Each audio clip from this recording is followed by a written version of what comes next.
My name is Ronald Brooks. I'm 35 years old. Yesterday, I buried my wife, the woman I loved more than my own life. A few days later, I came back to our house and found my in-laws inside. They weren't visiting. They were packing. My mother-in-law, Amelia, looked at me like I was already erased from the family and said, "Ronald, your time here is over. You need to leave this house, maybe even this country." I was in shock. I stood there in silence while they dumped my life into cardboard boxes and stacked them on the lawn. They expected me to break. They expected me to beg. Instead, I looked Amelia straight in the eyes and said, "You forgot one thing. Before I tell you what I did next and how I took back everything they tried to steal, tell me where you're watching from in the comments. And if you've ever had to fight for what was rightfully yours, hit like and subscribe." After I said those words, the air around us changed. Amelia didn't expect resistance. None of them did. She blinked once, slow, annoyed, like I'd interrupted a script she'd already memorized. My father-in-law stopped mid-step with a box in his hands and turned just enough to listen. My sister-in-law leaned against the doorframe, arms crossed, watching me the way people watch accidents they're hoping to enjoy. "What did you say?" Amelia asked. I didn't repeat myself. I didn't need to.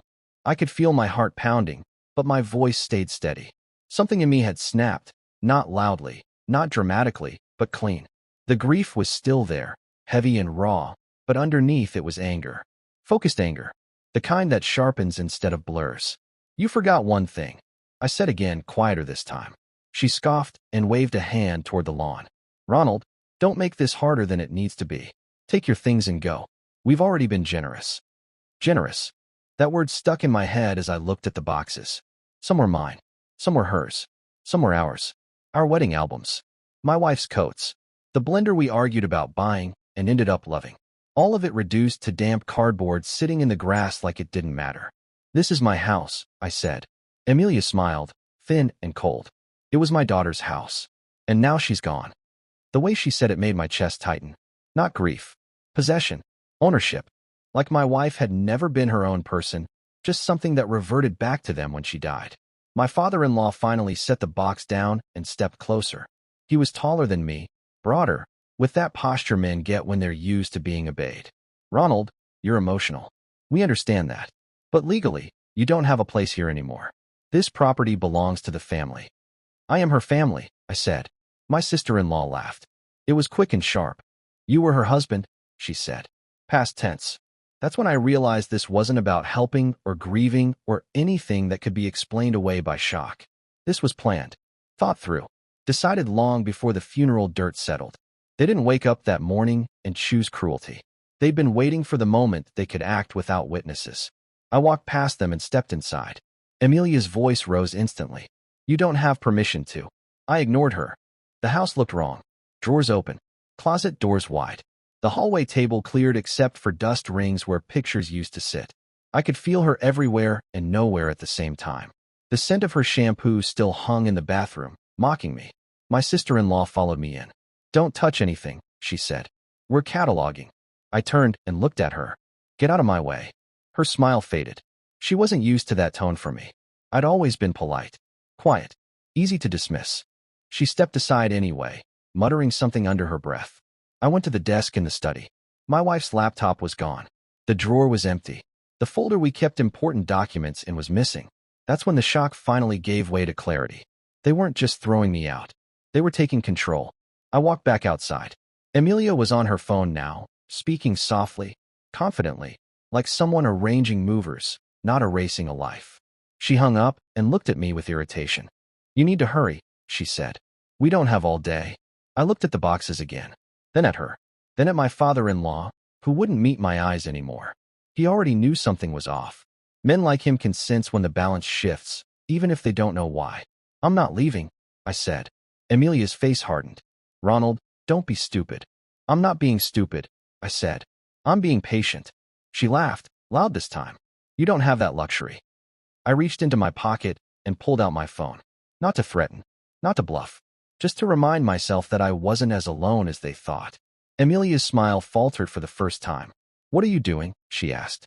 "I'm taking a breath," I said. "Because you all made a mistake." My sister-in-law rolled her eyes. "You really think you have some kind of leverage here?" I looked at her, then back at Amelia. You assumed grief makes people weak. It doesn't. It makes them careful. My father-in-law cleared his throat. Ronald, listen. We can handle this quietly, or we can make it unpleasant. But the outcome won't change. That's where you're wrong, I said. Amelia stepped closer, lowering her voice like this was a private lesson she was about to teach. You don't have the money. You don't have the documents. And you don't have anyone backing you. This ends today. I met her eyes and didn't look away. You're right about one thing, I said. This does end today. She opened her mouth to respond, but I didn't let her. Just not the way you think. For the first time since the funeral, I felt something other than grief or shock. I felt control returning, slow but real. They still thought this was about power, about dominance, about who could push harder. They had no idea I'd already started counting moves. And they had no idea that the thing they thought they took from me was the one thing they could never touch. The first thing I did after they left my front yard looking like a yard sale in the rain was stop talking. Amelia and her people fed off reactions. Tears gave them energy. Anger gave them a story. Begging gave them permission. So I gave them nothing. I picked up one box at a time, carried it to the garage, and stacked it neatly like I was moving myself in, not out. My sister-in-law hovered on the porch, watching, waiting for me to crack. When I didn't, she finally got bored and went back inside to inventory whatever else they planned to claim. The house smelled like strangers.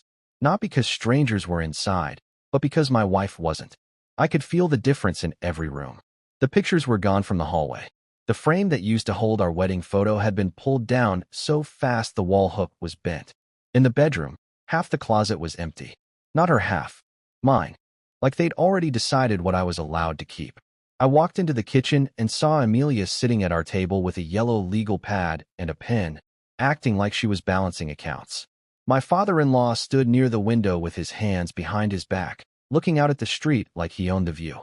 My sister-in-law was in the living room with her phone out, filming the mess on the lawn like this was content. I recognized that move immediately. If I reacted, if I raised my voice, if I touched anyone, they wanted it recorded. Amelia didn't even look up when I entered. You can take whatever personal items you can carry, she said. The rest stays. We'll arrange a proper removal.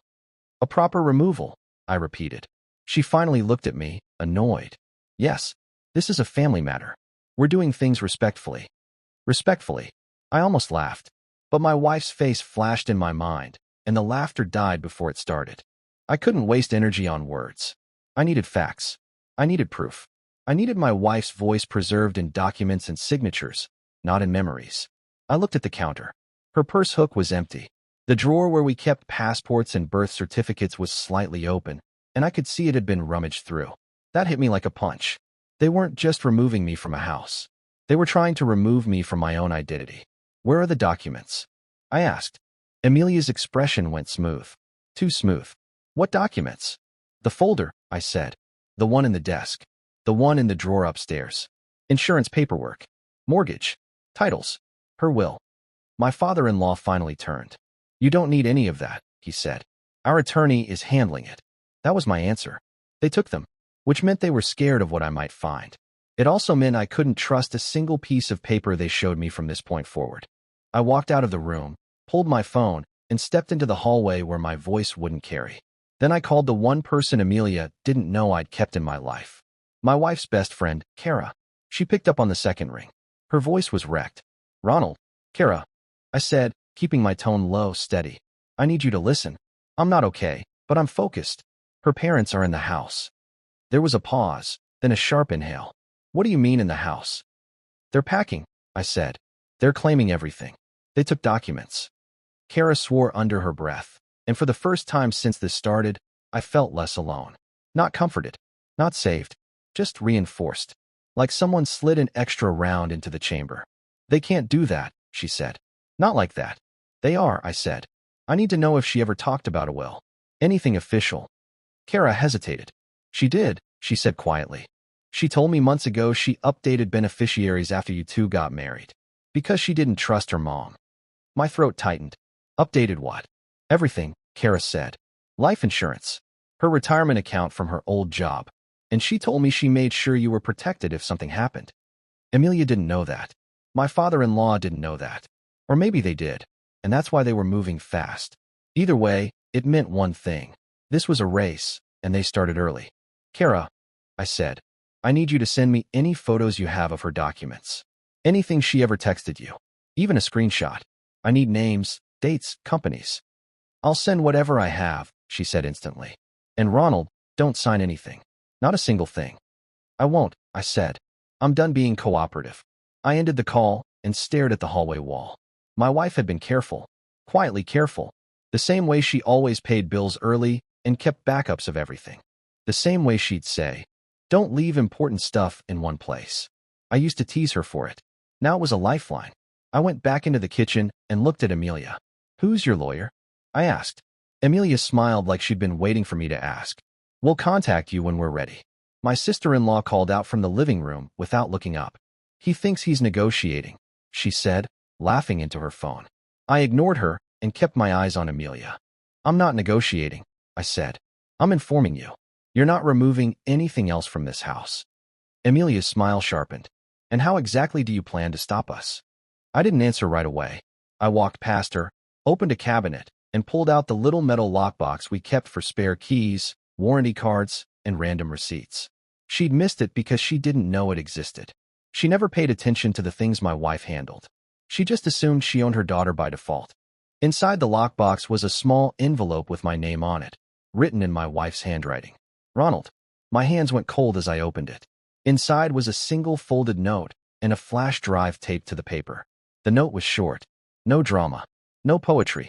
Just my wife's voice, direct and clear. Ronald, if you're reading this, it means I'm not there to handle this myself. Don't argue with them. Don't beg. Don't sign anything. Call Kara. Call Mr. Daly. The flash drive has everything. My lungs locked up. Mr. Daly. I knew that name. He was the attorney who handled our closing when we bought the house. The one my wife insisted we use instead of her father's Family Guy. She'd been firm about it, and I'd let her lead because she was always right about people. Amelia's voice came from behind me, sharper now. What is that? I turned slowly and held the envelope up. The one thing you didn't find, I said. My father-in-law's face changed. Just a flicker, but I saw it. Fear, not panic. Calculation gone wrong. My sister-in-law stood up, phone still in hand. Give me that, she snapped, stepping toward me. I stepped back and put the envelope in my pocket. No, I said. Amelia rose from the table. Ronald, you're making a mistake. No, I said again, and this time my voice didn't shake at all. You did. My phone was already in my hand. I wasn't calling to yell. I wasn't calling to plead. I was calling to start paperwork, to create a trail, to lock the doors legally instead of physically. I walked to the front porch while they followed a few steps behind, like wolves testing distance. Then I dialed the number on the note. Mr. Daly's office answered. Daly and Partners. This is Ronald Brooks, I said. My wife is gone. Her family is trying to take the house, the documents, everything. I need you to pull our closing file today. Right now? There was a pause. Then the receptionist's tone changed. Mr. Brooks. I'm so sorry. Hold please. I'll get Mr. Daly. As I waited, I looked out at the wet lawn, the boxes, the gray sky, the whole ugly scene Amelia created. I could feel them behind me, listening, realizing this wasn't going to be a quick eviction with a broken man. This was going to be a fight with receipts. And when Mr. Daly finally came on the line, his first words told me my in-laws had stepped into something they didn't understand. Ronald, he said, voice low and serious.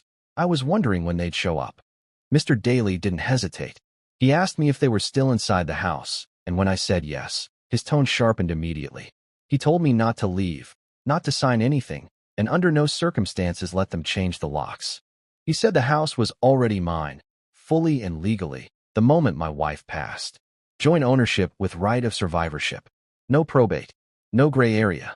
Hearing that nearly knocked the air out of my lungs, but I forced myself to stay steady. As I listened, I watched Amelia whisper urgently to my father-in-law through the glass door. The second she saw my expression change, she knew something wasn't going the way she planned. People like her sense danger the moment control slips. I asked Mr. Daly about the flash drive, and his voice dropped even lower. He told me to bring it to his office immediately and warned me that if they refused to leave, this stopped being a family disagreement and became trespassing. When I ended the call, I turned around to find Amelia standing just a few feet away, her arms crossed, her face tight. She asked who I was talking to. I didn't answer. Instead, I told them plainly that they weren't removing anything else from my house. My father-in-law tried to regain authority, claiming they were resolving things peacefully, but I called it for what it was. They weren't resolving anything. They were taking. That's when my sister-in-law tried to move past me toward the office, the room where my wife kept her laptop and files. I stepped into the doorway before she could get there. She told me to move. I said no. She tried to shove past me, but I didn't touch her. I didn't raise my voice. I just stood my ground. Emilia told me not to do this, like I was the one causing trouble. I pulled out my phone and told them they had two options. They could leave now, or I would call the police and explain why they were inside a home they didn't own, removing property that wasn't theirs. They froze. My sister-in-law laughed nervously and said I wouldn't do it. I dialed anyway. I gave the dispatcher the address and stated clearly that family members were inside my home without permission and attempting to remove belongings. No drama, just facts. The shift was immediate. Emilia grabbed her purse. My father-in-law went silent. Sirens arrived faster than any of them expected. When the officers walked them out one by one, no one argued anymore. No speeches, no threats, just the humiliation of being told to leave a house they thought they controlled. When the door finally closed, the house was wrecked. Boxes everywhere, drawers open, walls stripped bare where photos used to hang. But it was quiet. For the first time since the funeral, it was my quiet. I locked the door twice. Then I sat at the kitchen table and opened the flash drive. What I saw on the screen made one thing clear immediately. My wife had planned for this. Carefully, thoroughly, and her family had no idea what they had just walked into. That was the moment I understood this was no longer just about keeping my home. It was about exposing something they were terrified to let surface. I didn't sleep that night. I sat at the kitchen table with my laptop open, the flash drive plugged in, scrolling through files my wife had organized with quiet precision. Folder after folder. Dates, labels, copies of emails, PDFs of documents I didn't even know existed. She hadn't panicked when she prepared this. She'd been calm, methodical, like she was packing for a storm she knew was coming. There were scanned deeds, insurance policies, beneficiary confirmations, and email threads with our attorney that went back months. Everything was time-stamped. Everything backed up. She'd even included notes to herself, short and blunt. If they push, if they lie, if they try to remove him. I felt my chest tighten reading that. She hadn't just protected herself. She'd protected me. Around 2 in the morning, my phone buzzed. A text from Kara. She sent screenshots of messages my wife had sent her, talking about updating beneficiaries, changing access, locking things down just in case. One message stood out. If anything happens to me, my parents will try to take over. Please make sure Ronald isn't alone. I sat back and stared at the ceiling. Emilia hadn't just lost control that day. She'd been losing it for a while. That explained the rush, the boxes, the confidence. They thought speed would beat paperwork. They were wrong. The next morning, I went straight to Mr. Daly's office. I brought everything. Laptop, flash drive, printouts. Kara met me there, red-eyed but solid. When Mr. Daly walked in and saw the materials spread across the table, he let out a slow breath and nodded once. She did her homework, he said. She always did, I replied. He walked us through it step by step. The house was mine. Fully. Clean title. Recorded correctly. The beneficiaries on the insurance and retirement accounts were updated months ago. The will Emilia was probably counting on was outdated and limited. It didn't override joint ownership or beneficiary designations. In short, they had no leverage. None. What about the documents they took? I asked. Mr. Daly's mouth tightened. That's theft. If they use them or alter them, it becomes something else entirely. I nodded. They will. He looked at me. You're sure? Yes, I said. They already tried to lock me out of my own house. Daly leaned back. Then we don't wait. We move first. By noon, cease and desist letters were drafted. Not just warnings. Formal notices stating they had no claim to the property, no authority to remove items, and no legal standing to act on my wife's behalf. Copies went to their attorney, their personal addresses, and one extra place Daly suggested. The county recorder's office. Paper beats arrogance, he said. Every time. When I got home, the street was quiet. Too quiet. I checked the locks. All secure. I walked through each room slowly, grounding myself in the space. This was still my home. Ours. Even stripped and scarred, it still held us. That peace lasted about 20 minutes. My phone rang. Emilia. I didn't answer. It rang again. Again. Then a text. We need to talk. Then another. This is getting out of hand. Then a third. You're being misled. I ignored all of it. An hour later, a car pulled up. My sister-in-law stepped out, sunglasses on, jaw tight. She walked straight to the door and knocked like she owned the place. I didn't open it. She knocked harder, then started yelling. Ronald, open the door. We're not done. I opened the door just enough to speak through the crack. You shouldn't be here. She smirked. Relax. We just want to clear things up. There's nothing to clear, I said. You were told to stop. She glanced past me into the house. Wow, you really think you won? I don't think, I said. I know. Her smile faltered. Just for a second. You're going to regret this, she said quietly. You don't understand how this works. I understand exactly how this works, I replied. You thought grief made me weak. Her eyes hardened. This isn't over. I agree, I said. But you're already behind. I closed the door. That evening, Mr. Daly called me. His voice was serious. They responded. With what? I asked. A petition, he said. They're contesting everything. Claiming undue influence. Claiming your wife wasn't in her right mind. I felt a flash of heat in my chest. That's a lie. I know, he said. And so will the court. But they're escalating. I stared out the window at the darkening street. So am I. After I hung up, I went back to the laptop. Back to the files. One folder I hadn't opened yet sat at the bottom of the drive. It was labeled simply, if they push. Inside were emails. Financial records. Notes my wife had written about conversations with her parents that never sat right with her. Transfers. Pressure. Requests she'd declined. Patterns I couldn't ignore once I saw them. My wife hadn't just been protecting herself from being erased. She'd been documenting something much bigger. I closed the laptop slowly. They wanted a fight. They just didn't know they were walking into one my wife had already mapped out. By the next morning, I understood exactly what my wife meant by, if they push. I made coffee I didn't drink and sat at the kitchen table again, staring at the screen while the sun crept through the blinds. The files weren't emotional. They weren't dramatic. They were clinical. Dates. Amounts. Patterns. The kind of information that doesn't raise alarms until someone lines it all up and steps back. My wife had documented repeated requests from her parents for money routed through temporary loans, business, bridges, and family favors that somehow never went both ways. She'd kept emails where Amelia framed it as duty, obligation, blood loyalty. She'd kept texts where pressure turned sharp when she said no. And she'd kept spreadsheets tracking repayments that never came. This wasn't grief-driven greed. This was habit. One folder contained correspondence with a financial advisor I didn't recognize. Not Mr. Daly. Not anyone we used. The emails were careful, polite, but defensive. My wife had asked specific questions about liability, about joint exposure, about protecting a spouse from family debt. The responses were vague, corporate, and evasive. That told me everything. I forwarded the entire folder to Mr. Daly with one line. I think this matters. He called me within 15 minutes. Ronald, he said, this isn't just a state conflict. That's what I thought. What you're looking at is potential financial misconduct, he said. Possibly worse if funds were misrepresented or pressure was applied under false pretenses. I leaned back in my chair. They accused me of undue influence. He let out a short breath. Projection is common. By noon, the situation escalated again.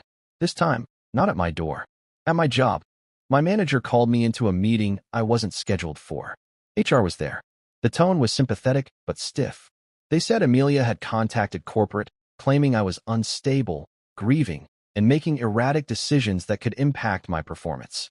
She framed it as concern. Concern always sounds better than accusation. I kept my voice even. I asked them if I'd missed deadlines. If there were complaints. If there was evidence. There wasn't. HR said they were obligated to document the call. I told them I was documenting it too. That afternoon, my phone lit up with messages from extended family I barely spoke to. Aunts, cousins, people who hadn't called my wife in years. The narrative was already spreading. I was difficult, uncooperative, letting grief cloud judgment. Amelia was planting seeds everywhere she could reach. She wanted to isolate me. That night, Kara came over. She brought food and a folder of her own. Printed screenshots, handwritten notes, timestamps. She sat across from me at the table and didn't soften anything. She talked to me because she didn't trust them, Kara said. She didn't want you blindsided. She succeeded, I said. Just not the way they hoped. Kara nodded. There's something else. She slid a page toward me. It was an email chain between my wife and her parents from 6 months before her death. Amelia had asked her to co-sign a loan. A large one. My wife refused. Politely. Firmly. Amelia responded with guilt. Then anger. Then silence. 2 weeks later, my wife updated her beneficiaries. I closed my eyes. It was all there. The motive. The timing. The speed. They weren't mourning a daughter. They were scrambling after a closed door slammed in their faces. Mr. Daly called again that evening. They filed an emergency motion, he said. They're trying to freeze assets and restrict access until the court reviews everything. On what grounds? I asked. Undue influence, he repeated. Mental instability. They're arguing you manipulated her decisions. I laughed once. Short. Dry. She ran circles around all of us. Yes, he said, and we're going to prove it. He paused. Ronald, once we submit what you sent me, this stops being about who gets what. It becomes about who did what. I stared at the flash drive on the table. Good. Because at that point, I wasn't just defending what my wife left me. I was protecting what she saw coming and couldn't stop alone. They thought pushing harder would break me. They didn't realize every push was exposing them. And the more they fought, the clearer it became that this wasn't a family dispute. It was a cover being torn open. The emergency motion hit faster than I expected. By mid-morning, Mr. Daly called and told me the court had scheduled a preliminary hearing within 48 hours. Amelia wasn't playing defense anymore. She was going all in. Freezing accounts. Challenging beneficiary changes. Painting a picture of a grieving husband who couldn't be trusted with family assets. She used that phrase a lot. Family assets. Like my wife had been inventory, not a person. I didn't panic. Panic is what they were counting on. Instead, I focused on logistics. That's what I'd always been good at. You don't win by reacting. You win by positioning. I gathered statements, pulled account histories, and made copies of every transaction my wife had flagged. Patterns became timelines. Timelines became narratives. And narratives, when backed by documents, became weapons. That afternoon, I got my first official notice from their attorney. It was polite, condescending, full of words like concern and preservation. They suggested mediation. They suggested cooperation. They suggested I stop escalating. I forwarded it to Mr. Daly without comment. He replied with one sentence. They're scared. By evening, the pressure moved again. This time to my neighbors. 2 people I barely knew knocked on my door, awkward smiles plastered on their faces. They said Amelia had reached out, worried about me, said I might be overwhelmed and needed support. I thanked them, reassured them I was fine, and watched the doubt linger in their eyes as they left. Amelia was building a version of me she could use later. I documented that too. Kara stayed late that night. We sat on the floor of the living room, backs against the couch, surrounded by boxes I still hadn't unpacked. She asked how I was holding up. I told her the truth. I wasn't breaking. I was getting sharper. Anger does that when you aim it instead of letting it spill.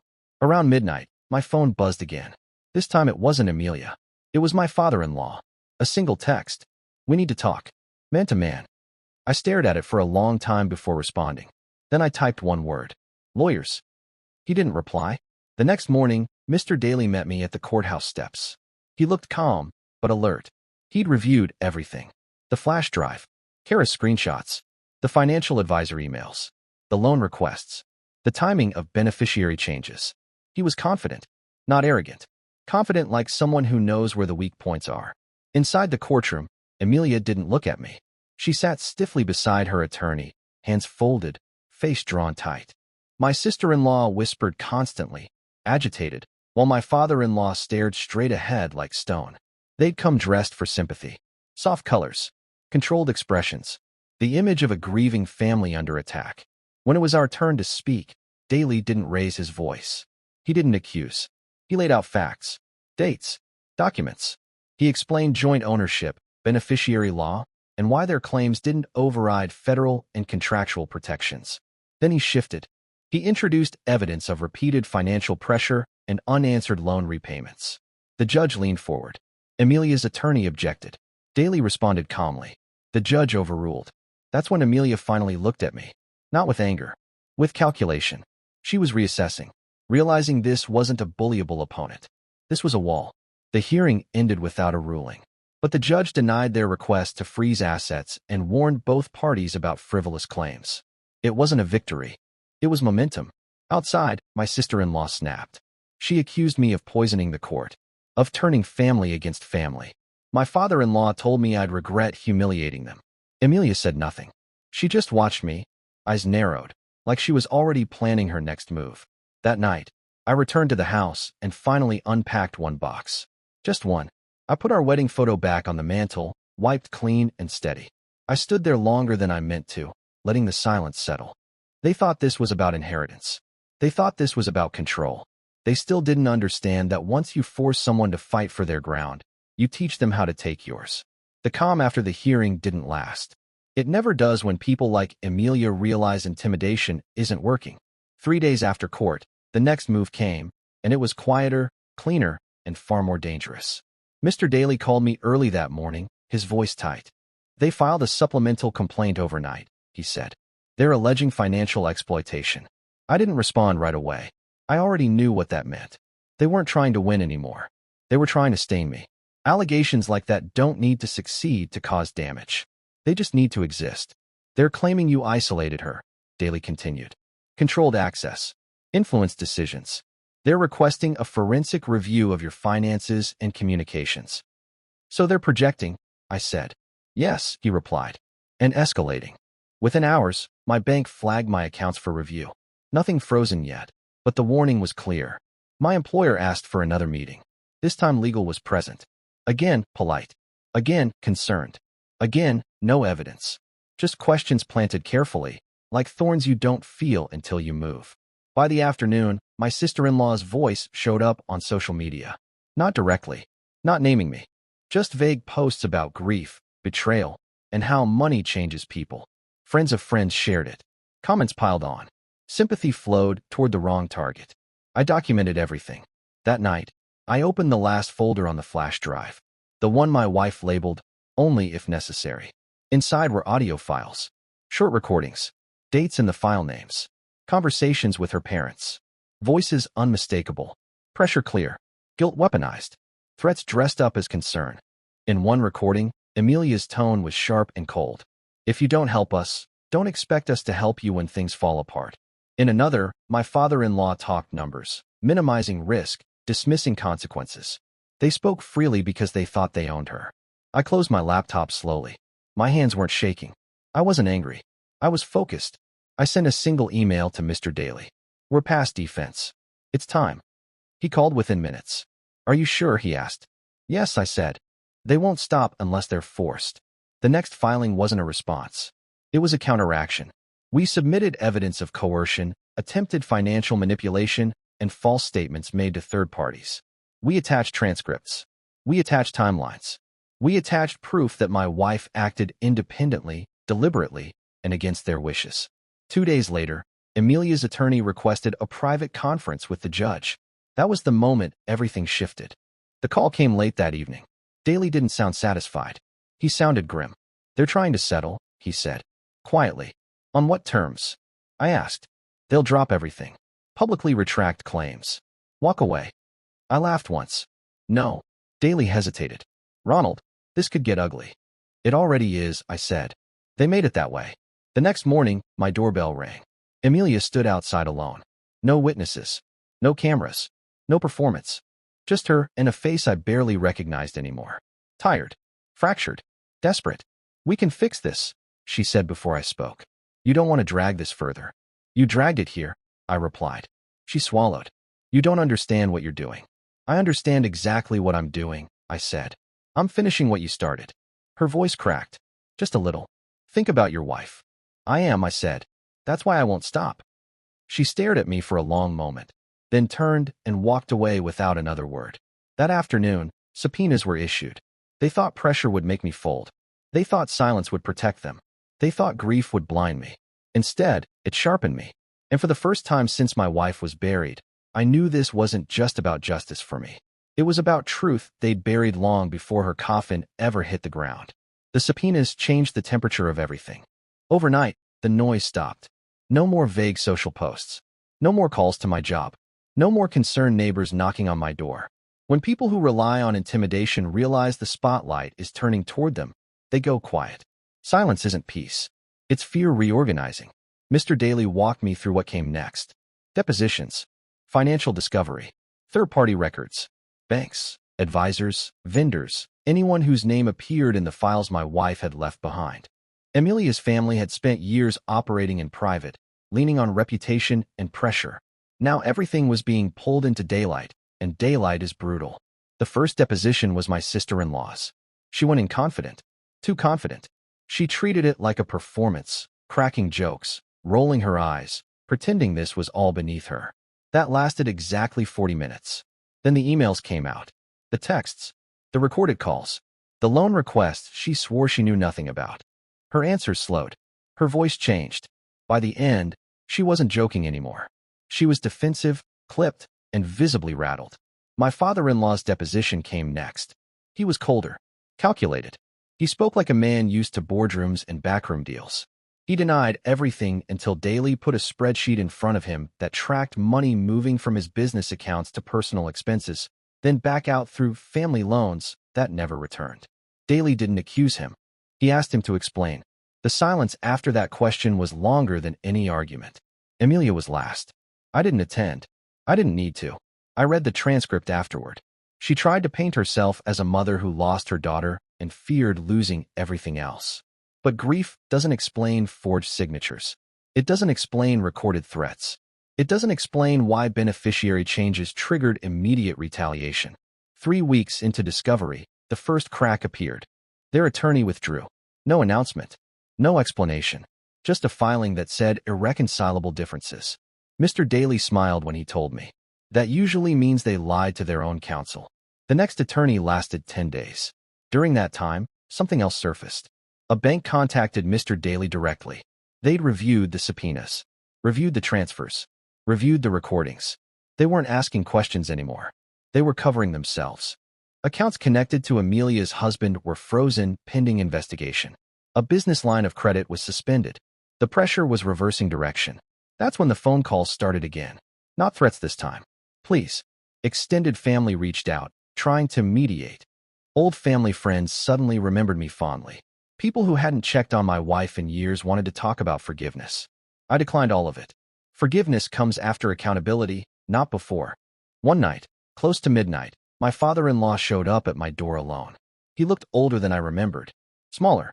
The confidence was gone. He asked if we could talk. I didn't invite him in. We stood on the porch like strangers. She wouldn't have wanted this, he said. I held his gaze. She wouldn't have wanted what you did either. He swallowed. This has gone too far. You pushed it here, I replied. I tried to stop it. He shook his head slowly. You don't understand what you're destroying. I understand exactly, I said. I'm dismantling a lie. He left without another word. 2 days later, the settlement offer arrived. Not informal. Not whispered. Formal. Signed. Detailed.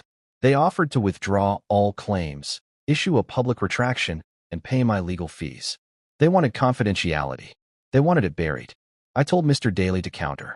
We demanded full admission of false claims, repayment of misappropriated funds, and a written acknowledgement that my wife acted independently and deliberately. No confidentiality. No silence. They refused. So we kept going. The next blow landed from a direction none of them expected. My wife's old employer reached out. They'd been copied on a subpoena and conducted their own internal review. Turns out Amelia had attempted to access retirement information months after my wife updated beneficiaries, claiming to be helping with paperwork. The attempt failed, but the record didn't disappear. That attempt mattered. By the time the court scheduled the evidentiary hearing, the story had flipped completely. I wasn't defending myself anymore. I was the corroborating witness to a pattern of coercion that predated my marriage. The hearing lasted 6 hours. Daly presented cleanly, calmly. He let the evidence speak. Audio recordings played. Emails read aloud. Timelines projected on screens. No dramatics. Just reality. When Amelia's attorney tried to argue grief, the judge stopped him. Grief does not excuse fraud, she said. Proceed carefully. By the end of the day, the judge dismissed every claim against me with prejudice. She warned Amelia and her family that further action would result in sanctions. Then she referred parts of the record to the appropriate authorities for review. That referral hit harder than any verdict. Outside the courtroom, Emilia didn't look at me. My sister-in-law cried openly. My father-in-law stared at the floor. They weren't defeated by me. They were defeated by their own history. That night, I went home and sat alone in the living room. The house was quieter than it had been in weeks. Not tense, not heavy, just still. I didn't feel triumphant. I felt resolved. My wife had known this was coming. She'd prepared without panic, without hatred. She didn't fight them directly. She documented them. She trusted that truth, given time, would collapse the lie. And she was right. But as I stared at the empty chair across from me, I knew something else too. They weren't done yet. And neither was I. After the hearing, life didn't snap back into place. It shifted sideways. The court had dismissed every claim against me, but dismissal doesn't erase what people tried to do. It just draws a line in ink that says they failed. Emilia and her family retreated from public view, but retreat isn't surrender. It's regrouping. For the first time since my wife died, I took a week off. Not to grieve, not to hide, but to reset. I stayed in the house. I fixed things they'd broken or rushed past. The loose cabinet hinge, the picture hook they bent, small repairs that grounded me. Every nail I hammered felt like staking a claim, not just to the property, but to the life they tried to dismantle. Mr. Daly warned me not to relax too much. Referrals take time, he said. Investigations move slowly. And people who feel cornered don't always act rationally. I believed him. I'd seen the look in Emilia's eyes too many times to think this was over. The first sign came quietly. A certified letter from a bank I'd never dealt with, informing me I was listed as a related party in an internal review tied to accounts associated with my in-laws. They weren't accusing me. They were covering themselves. That meant things were moving behind the scenes, the kind of movement that doesn't announce itself until doors start closing. Then came the call from Kara. Her voice was tight, controlled. I don't want to scare you, she said.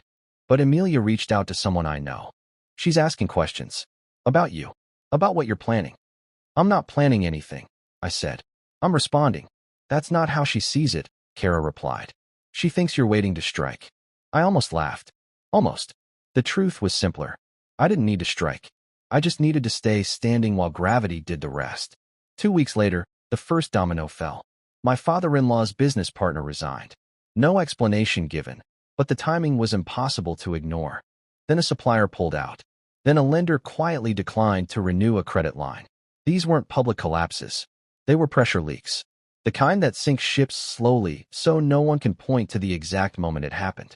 Emilia called me one afternoon. Not from her number. From a blocked line. I let it ring twice before answering. You've made your point, she said. No greeting. No pretense. I didn't make any point, I replied. I defended myself. She exhaled sharply. You're enjoying this. No, I said.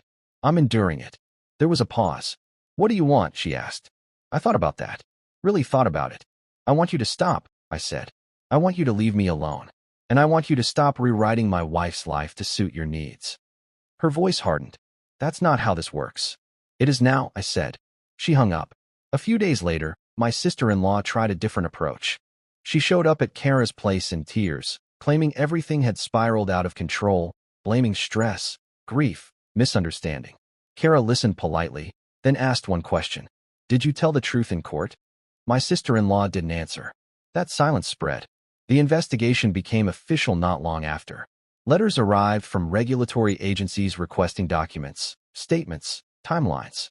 Mr. Daly handled most of it, but I was listed as a cooperating party. That label mattered. It meant I wasn't a suspect. I was a source. One evening, as I was sorting through mail, I found a handwritten note tucked into the stack. No return address. The handwriting was familiar. Emilia's. It wasn't long. Just 4 sentences. She wrote that she never meant for things to go this far. That she was trying to protect her family. That my wife would have understood. That I was tearing apart what little they had left. I folded the note and put it back in the envelope. Then I placed it in the same lockbox where my wife had left me the flash drive. Not as evidence. As context. A reminder of how people justify harm when they're afraid. The final confrontation didn't happen in a courtroom or on my doorstep. It happened quietly, in a mediation room weeks later, after their legal options narrowed to almost nothing. Emilia sat across from me, smaller than before, hands clasped too tightly. Her attorney did most of the talking. Apologies were implied, never stated. Responsibility was blurred. The offer was clear. They wanted closure. They wanted this ended before consequences turned permanent. I listened. I didn't interrupt. When it was my turn, I spoke slowly. You accused me of manipulating my wife, I said. You tried to erase her choices. You tried to remove me from my own life. I'm not interested in closure that pretends none of that happened. Her attorney shifted uncomfortably. Amelia stared at the table. I don't want your apology, I continued. I don't want your forgiveness. I want you to acknowledge, in writing, that my wife acted on her own will, that you lied about me, and that you will not contact me again. Ever. The room went silent. They agreed. The document was signed an hour later. I walked out feeling lighter, but not relieved. Relief implies release. This was something else. Finality. That night, I went home and opened the windows. I let the air move through the house.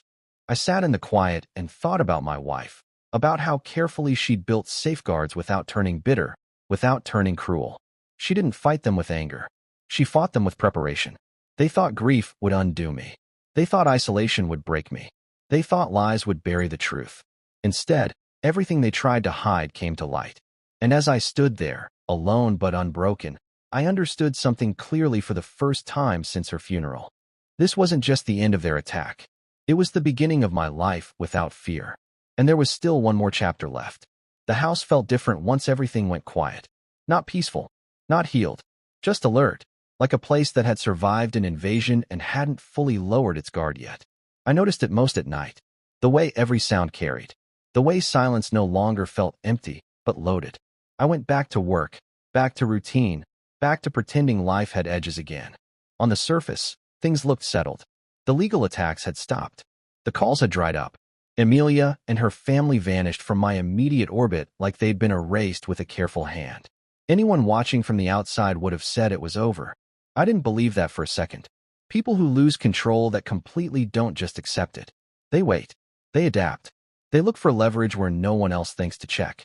I knew that instinct because I'd learned it the hard way over the last few months. One afternoon, I came home to find my mailbox stuffed with envelopes that didn't belong together. Bank notices, generic mail, and one plain white envelope with no return address.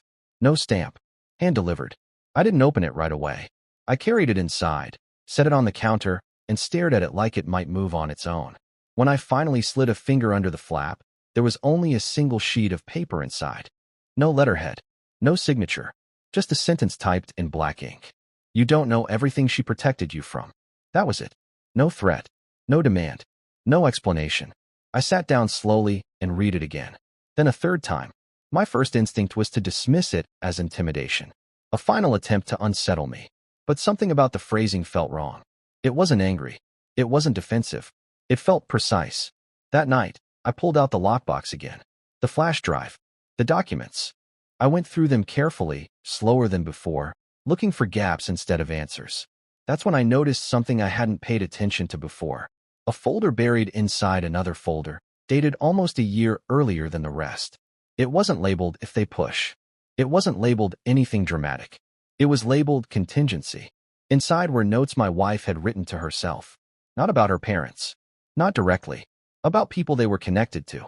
Advisors. Associates. Names I didn't recognize. Transactions that didn't quite line up. Conversations she'd overheard and flagged as not clean. One note stood out. If something happens and this gets buried, it means it goes deeper than family. My stomach tightened. I cross-referenced the names with public records. Business filings. LLCs, shell companies with overlapping addresses. The pattern was faint, but it was there. Not illegal on its face. Just layered. Obscured. Designed to be ignored unless someone already suspected a reason to look. My wife had suspected. The next morning, Mr. Daly called me before I had a chance to call him. His voice was careful. I wanted to check in, he said. We've received a new inquiry. From who? I asked. He paused. Not who. What? A third party has requested copies of certain filings related to your case. My grip tightened on the phone. Related how? Indirectly, he said. They aren't challenging anything. They're asking questions. About me? No, he replied. About your wife's parents. And people adjacent to them. I closed my eyes. The letter on the counter came back into focus. You don't know everything she protected you from. Daily, I said slowly. How often do you see cases where estate disputes brush up against something else entirely? There was a long silence. Then, more often than people think. That evening, Kara came by. I showed her the letter, the folder, the notes. She didn't say anything at first. She just read. Then she looked up at me with an expression I hadn't seen before. Not fear. Recognition. She hinted at this once, Kara said quietly. She never said names. She just said, if anything happens to me, make sure Ronald never signs anything he doesn't fully understand. I let that sit between us. Over the next week, little things kept happening. A car parked across the street longer than necessary. A missed call from a number that vanished when I tried to return it. An email that arrived blank except for a subject line that read, previous matter, even though there was no previous matter. None of it was dramatic. That was the problem. It felt like someone testing boundaries. Mapping habits. Seeing how much I noticed. One night, I dreamed about my wife for the first time since the funeral. Not sick. Not distant.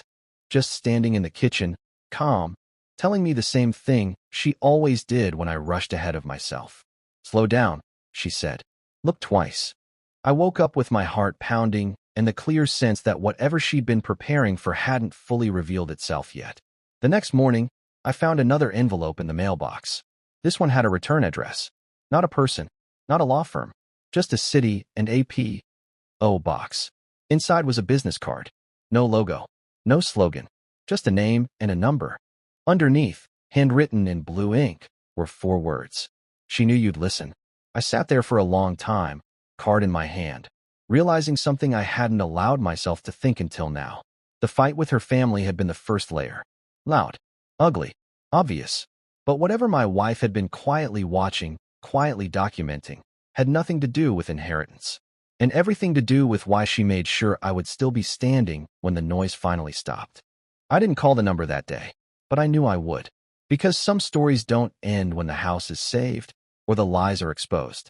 Some only begin when you realize the danger was never where everyone was looking. I didn't call the number right away. That wasn't fear. It was discipline. Whoever left that card wanted urgency. Urgency makes people sloppy. My wife had never been sloppy. If she left breadcrumbs this quiet, she expected patience. I put the card back in the lockbox and went about my days like nothing had changed. Same commute, same groceries, same routine, but I paid attention differently. I noticed which cars showed up on my street more than once. I noticed how often my name appeared in places it shouldn't, like a mailing list I never signed up for or a customer survey from a company I'd never used. Small things, harmless on their own, patterns when stacked. Mr. Daly called again midweek. This time, his voice didn't bother with easing me in. Someone requested copies of your wife's beneficiary change forms directly from the issuing institution, he said. They weren't granted access. Who? I asked. That's the interesting part, he replied. They didn't identify themselves as family or counsel. They used a third-party compliance firm. I felt a chill move through me. That's not normal, is it? No, he said. It's careful. That night, I pulled every document my wife ever flagged as sensitive and rebuilt the timeline from scratch. Not from her death backward, but from the first anomaly forward. The loan requests, the advisor emails, the shell companies, the names that kept reappearing under different contexts. When I overlaid it all, one thing became clear. Her parents weren't the architects. They were operators. Middle layer. Which meant there was someone else. Kara came over again, quieter than usual. I showed her what I'd found. She didn't interrupt. When I finished, she said something that stuck with me. She stopped talking about the future about a year ago. Not like she was afraid. Like she was calculating. The next day, I finally called the number on the card. It rang twice. Then a voice answered. Calm. Neutral. Male. He didn't give a name. You waited, he said. Not a question. I wanted to be sure, I replied. That's why she trusted you, he said. This line is secure. We can speak for 10 minutes. Who are you? I asked. Someone who has been watching the wrong people for a long time, he said. Your wife crossed our radar because she noticed them first. My grip tightened on the phone. Noticed what?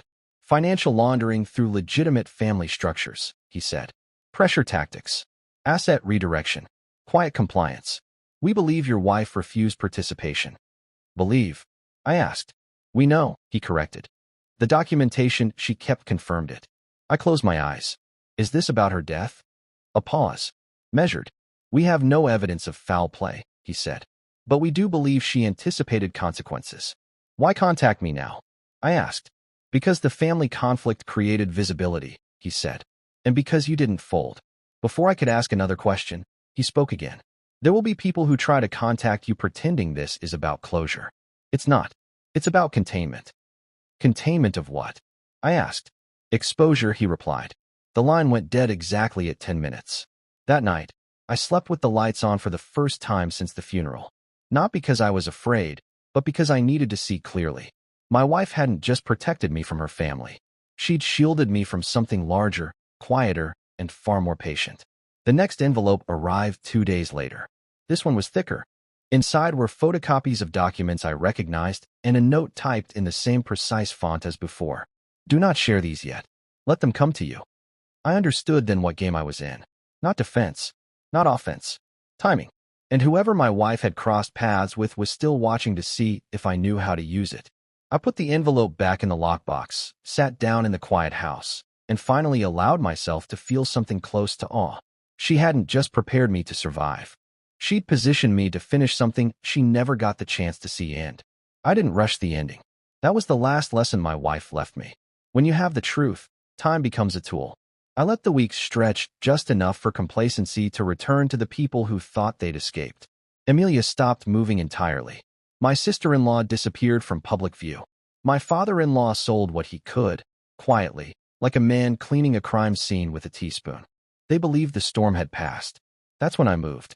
The contact who'd called me first reached out again, this time with a meeting request and a location that wasn't a coffee shop or an office. It was a plain municipal building with too much security for how boring it looked. No names exchanged. No handshakes. Just a room, a recorder, and questions that were already half answered. I didn't speculate. I didn't accuse. I presented. The files my wife curated. The recordings. The timelines. The shell companies linked by addresses and signatures that changed just enough to pretend they were different hands. The family loans that acted like conduits. The pressure scripts. The moments when refusal triggered retaliation. I told them exactly how Amelia and her circle tried to erase me, because that desperation explained motive better than any theory. They listened without interruption. When I finished, one of them said a single sentence that told me everything I needed to know. This completes the pattern. After that, I did what I hadn't done once throughout this entire ordeal. I stepped back. The first public move wasn't dramatic. It was administrative. Licenses flagged. Reviews opened. Accounts paused. The kinds of actions that never make headlines but drain power all the same. Then came the letters. Then the interviews. Then the quiet visits from people who don't knock loudly because they don't need to. Amelia called me at night, voice trembling, asking what I wanted. I didn't answer. My sister-in-law emailed apologies that read like legal drafts. I didn't respond. My father-in-law sent a message that wasn't an apology at all, just a confession disguised as regret. I saved it. The collapse didn't happen in a day. It never does when the rot is deep. It happened in stages. A partner flipped to protect himself. A bank called a loan. A regulator asked for originals that no longer existed. The scaffolding fell away and left the structure exposed, crooked, and impossible to defend. When the indictments were unsealed, the names were familiar. Not just Amelia's family. Others. Advisors. Facilitators. People my wife had circled and read months before she died.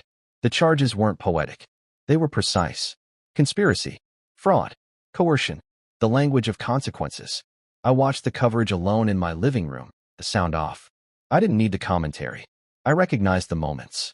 The way Amelia's posture collapsed when the numbers were read aloud. The way my sister-in-law's anger curdled into fear when the scope became clear. The way my father-in-law aged 10 years in 10 seconds when the judge spoke. None of it brought relief. What it brought was certainty. They hadn't just tried to steal my home. They tried to conscript my wife into something she refused. When she said no, they tightened the screws. When she protected me, they accelerated. And when she was gone, they thought speed and noise would finish the job. They were wrong. The final piece came weeks later, quietly, like the beginning of all this. A short note from the same anonymous source who'd warned me first. It's done. She was right. I went to the lockbox one last time. I took out the flash drive and the envelopes and the notes. I didn't need them anymore. They'd served their purpose. I placed them back carefully and locked the box, not out of fear, but out of respect. Some tools you don't keep on the table once the work is finished. That night, I cooked dinner for one and set the table the way my wife liked it. I opened the windows. I let the city breathe through the house she chose and protected. I sat with the quiet and didn't feel hunted anymore. People ask what revenge looks like. They imagine shouting or spectacle or a final line delivered to an audience. That's not what this was. This was alignment. Every piece put where it belonged. Every life forced to carry its own weight. Every lever pulled once at the right time. They lost their reputations first, then their leverage, then their freedom. Not because I chased them, but because I stopped shielding them from the consequences of their own design. I stood in the doorway later that night and said the words I'd carried since the rain-soaked morning they tried to erase me. Not out loud, just enough to let them settle. You forgot one thing. She married me, and she made sure I would finish it. What was your favorite moment? Drop it in the comments below, and don't miss more thrilling stories like this. Subscribe and hit that notification bell so you never miss an upload.